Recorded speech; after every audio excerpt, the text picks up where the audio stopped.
বললে কেউ বিশ্বাস করবেন কিনা জানি না, আমি আজকে সারা রাত ঘুমাইনি। রমজান মাস আসলে আমার জানি কি যেন এরকম শুরু হয়ে যায়, রাত হলে আমার ঘুম আসে না। আজকেও তার ব্যতিক্রম কিছু নয়, আজকে সারা রাত আমি ঘুমাইনি। এখন হাস্যকর একটা কথা শুনবেন, আমি এই রাত্রে 3টা বাজে আমি ওয়াশরুম ধুয়েছি। আমি জানি না এত পাগল হয়ে গেছি আমি, আমার সারা রাত যায় আমার ঘুম আসে না, কিন্তু ভোর রাত্রে আমি উঠতে পারি না। গেছে 3 দিন ভোর রাত্রে আমরা উঠতে পারি না, না খেয়ে আমরা রোজা রয়েছি। আর আজকে সারা রাত আমি ঘুমিয়ে যাইনি। পরে আমি আবার শরমের কিছু নাই, ওয়াশরুম মানে যে জায়গায় গোসল করি ওইটুকু জায়গায় আমি ধুয়েছিলাম। তো ধোয়ার পরে আমি গোসল করলাম, এত গরম লাগছিল, আমি এগুলা ধুয়ে গোসল করলাম। গোসল করে আমি এই যে নামাজ পড়তাছি, এখন 3টা বাজে নামাজ পড়তাছি। আর আপনাদের ভাইয়া, আমার মেয়ে, ওরা সবাই ঘুমাইতেছে। আমার সারা রাত ঘুমায় নাই। আমি ভাবলাম ওরা যেহেতু ঘুমাইতেছে ওদেরকে আমি ডিস্টার্ব না করি, তাই জন্য ওদেরকে আমি ডিস্টার্ব করলাম না। আর আপনাদের ভাইয়াকেও ডিস্টার্ব করলাম না, যখন সময় হবে তখন ওকে উঠাই নেব। তো এখন ও বাথরুমে গেছে, ওকে আমি উঠাই দিছি, সময় হয়ে গেছে। আর আমি নামাজ পড়তেছি। আর আমার চোখ মুখের দিকে তাকালে বুঝবেন আমি কতটা মানে ঘুম, কত নিদ্রা যাই নাই আমি, কতদিন হয়েছে। আমার চোখের নিচে দেখেন একদম কালো দাগ পড়ে গেছে, খুবই অবস্থা খারাপ আমার। মানসিক চাপ, ডাক্তারে বলছে কি চিন্তা করে আমি নিজেও জানি না, সারাক্ষণ আমার উপর দিয়ে কি মানসিক চাপ যায়। আমি সারাক্ষণ উল্টাপাল্টা টেনশন আমার মাথার ভিতরে ঢুকে থাকে, আমার ঘুম আসে না। আর আমার মুখের অবস্থা দেখেন, বরণ উঠে আমার মুখ একদম বিশ্রী হয়ে গেছে। সারাক্ষণ উল্টাপাল্টা চিন্তা করতে থাকি, মাথা থেকে যায় না। যতই আল্লাহর নাম জপ করি ততই আমার মানে চিন্তা, উলটপালট চিন্তাগুলো মাথা থেকে কখনোই যায় না, সবসময় থেকে যায়। তো এখন খাওয়া দাওয়া করতে চলে আসছি। তো বেশি কিছু আজকে আমি আয়োজন করি নাই। মাছ বোনা করছিলাম, টমেটো দিয়ে ভাজি করছিলাম, আর হচ্ছে আলুর ভর্তা করছিলাম, আলুর ভর্তা দিয়ে খাবে। তো আলুর ভর্তা তো সবারই প্রিয়, আর ভোর রাত্রে যদি আলুর সাথে এরকম জাল জাল আলুর ভর্তা থাকে তাহলে তো কোনো কথাই নেই। তো আজকে তো সন্ধ্যাবেলা খাওয়া হয়েছে, এখন টুকটাক বেশি কিছু খাবো না, অল্প কিছু। আমি দুধ ভাত একটু পছন্দ করি বেশি, তো আমি দুধ ভাতে খাবো। আমি এগুলা আলুর ভর্তা দিয়ে একটু ভাত খাবো, আর হচ্ছে দুধ ভাত দিয়ে ভাত খাবো।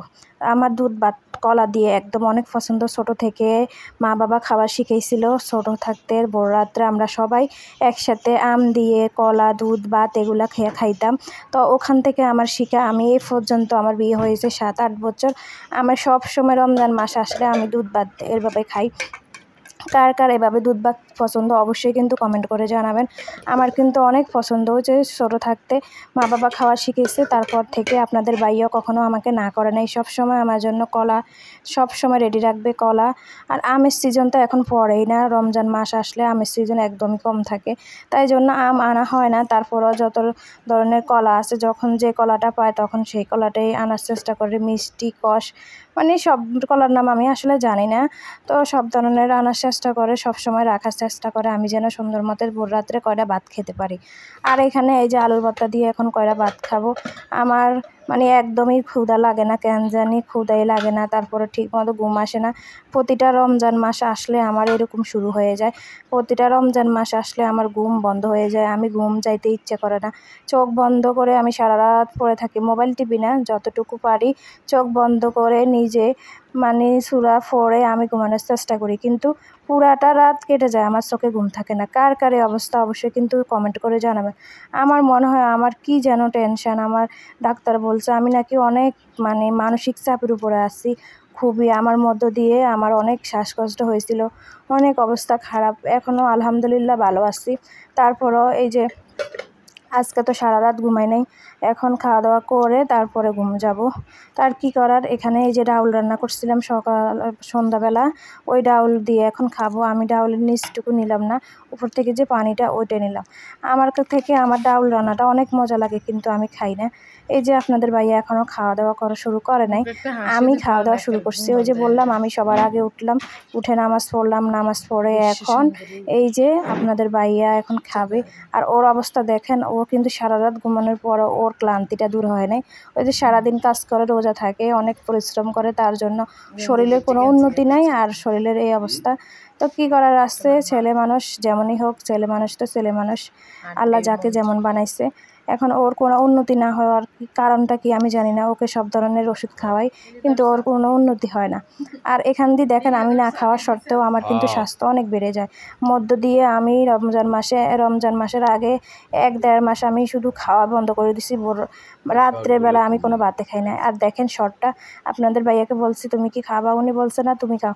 সব সময় মানে আমাকে খাওয়ানোর চেষ্টা করে। আর এখানে কলা দুধ ভাত আমি একা একা খেয়ে ফেলতেছি। আপনাদের ভাইয়া কলা দুধ ভাত এভাবে খায় না।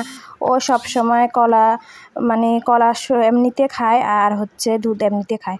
তো আমার থেকে কিন্তু অনেক মজা লাগে দুধ ভাত এভাবে খেতে। আপনাদের কার কার এভাবে ভালো লাগে সবাই কিন্তু জানাবেন আমাকে। আমার কিন্তু অনেক মজা লাগে। আমি এটা না খেলে মনে হয় সারাদিন আমার রমজান মাসে আমার খুব কষ্ট হয়ে যায়। দিনের বেলা খুব তৃষ্ণা লাগে। আর এবারের রমজানটা তো খুবই মানে আরামদায়ক হইতেছে, কোনো কষ্টই নাই, অনেক ভালো যাইতেছে, কোনো তৃষ্ণা নাই। আমার কিন্তু শুধু মাথাটা ঘুরায়, আমি জানি না কেন মাথাটা ঘুরায়।